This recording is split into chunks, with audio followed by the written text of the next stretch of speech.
나는 내가 게으르다는 것을 이미 알고 있었다. 이 말은 놀랍게도 성공한 베스트셀러 작가이자 커리어 코치인 존 에이커프가 한 말입니다. 그릿은 성공에 결정적인 영향을 미치는 열정 있는 끈기를 의미하는데 엔젤라 더크워스의 그릿 테스트를 했을 때 솔직하게 말하자면 내 점수는 너무 낮아서 그 결과를 그래프로 만들지도 못할 수준이었다. 그렇다면 이렇게 끈기가 없는 사람들은 매번 목표를 달성하지 못하고 실패만 하고 살아야 하는 걸까요? 사실 끈기 없는 사람들도 일을 시작하는 데는 아무런 문제가 없습니다. 오히려 잘합니다. 구체적인 목표를 세우고 계획을 세분화하고 자기 개발서를 읽습니다.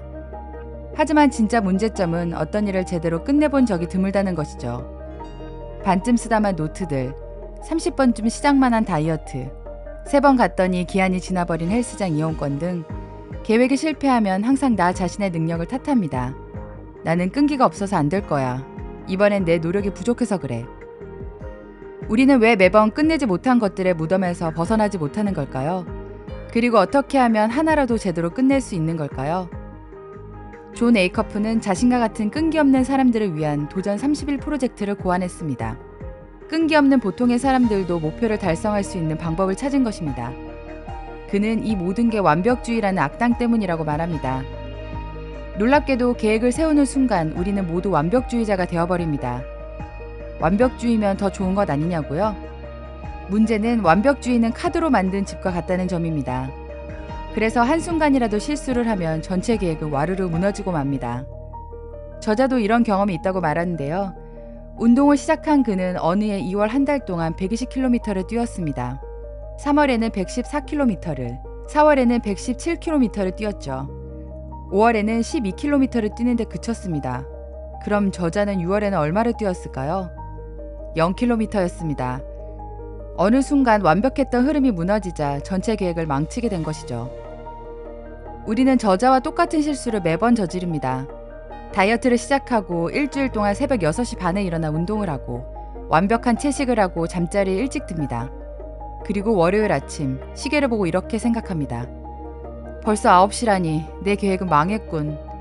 그리고 곧장 점심에 햄버거를 먹으러 갑니다. 익숙한 패턴처럼 들리시나요? 저자가 시작한 도전 30일 프로젝트에서도 가장 많은 사람들이 중도 하차하는 날은 바로 둘째 날이라고 합니다. 완벽하지 않는 순간은 빠르게 찾아오는 법이니까요. 그래서 피니시에서는 이렇게 말합니다. 완벽하지 않은 그날이 시작만 하는 사람과 끝까지 완주하는 사람을 결정짓는 날이다.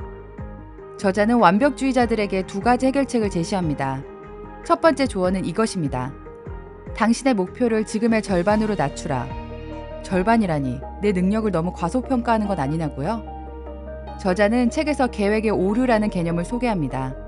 심리학자 로저 뷰러는 이 개념을 이용해 학생들에게 최선, 최악의 시나리오를 각각 적용하여 자신의 논문을 완성하기까지 시간이 얼마나 필요한지 예측해 보도록 했습니다. 학생들이 예측한 평균 소요 시간은 34일이었습니다. 그러나 실제로는 얼마나 걸렸을까요? 56일이었습니다. 예측치의 2배에 달하는 시간이 걸린 셈이죠. 흥미로운 점은 최악의 시나리오에 따른 기한 안에도 논문을 제출하지 못한 학생들이 절반을 넘는다는 사실입니다. 놀라운 사실은 새로 세운 목표가 실패했을 경우에 기존에 꾸준히 하고 있던 일까지 망쳐버리는 경우가 많다는 것입니다. 다이어트 식단은 어쩌다 한번 지키지 못한 날부터 갑자기 이성을 잃고 폭식을 하게 되어 다이어트를 결심하기 전보다 몸무게가 많이 나가게 되는 경우가 바로 여기에 해당됩니다. 그래서 목표의 크기를 설정하는 일은 매우 중요합니다. 5kg을 감량하기로 계획을 세웠다면 2.5kg으로 줄여봅시다. 일주일에 책 1권 읽기를 목표로 한다면 2주일에 1권 읽기부터 해봅시다. 2번째 조언은 이것입니다. 당신에게는 미루기 목록이 필요하다. 우리는 이미 바쁜 하루를 살고 있습니다. 출근을 해서 밀려드는 일을 처리하고 저녁에는 친구들을 만나고 집에 돌아가면 집안일도 해야 합니다. 여기에 무리하게 목표를 추가하면 우리의 인생은 반짝반짝 빛나기는커녕 갑자기 제동이 걸려버립니다. 공 하나를 실수로 놓쳤을 뿐인데 우리는 저글링을 하던 공을 모두 내팽개쳐 버리는 것이죠.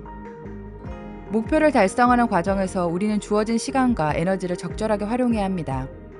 신경과학자 조시 데이비스는 이런 행동을 전략적 무능이라고 말하는데요. 모든 일을 다 해내기에는 물리적으로 시간이 부족하다는 사실을 인정하고 죄책감에서 벗어나는 것입니다. 그리고 중요하지 않은 일을 한쪽에 제쳐두고 목표에 집중하는 것입니다. 가령 몸무게 감량을 목표로 세웠다면 친구들과의 술 약속을 줄이고 중요한 시험을 앞두고 있다면 SNS 계정을 비활성화해야 합니다. 여러분의 인생에서 어떤 것이 가치 있는지, 어떤 것이 부수적인 요소인지를 파악해 우선순위를 세워야 합니다. 모두가 시작만을 강조할 때 끝내기를 강조하는 이유에 대해 저자는 이렇게 말합니다. 어떤 일을 시작하는 건 재미있다. 하지만 미래는 끝까지 해내는 사람들의 손에 달렸다. 바로 당신의 손에 말이다. 책그림이었습니다. 감사합니다.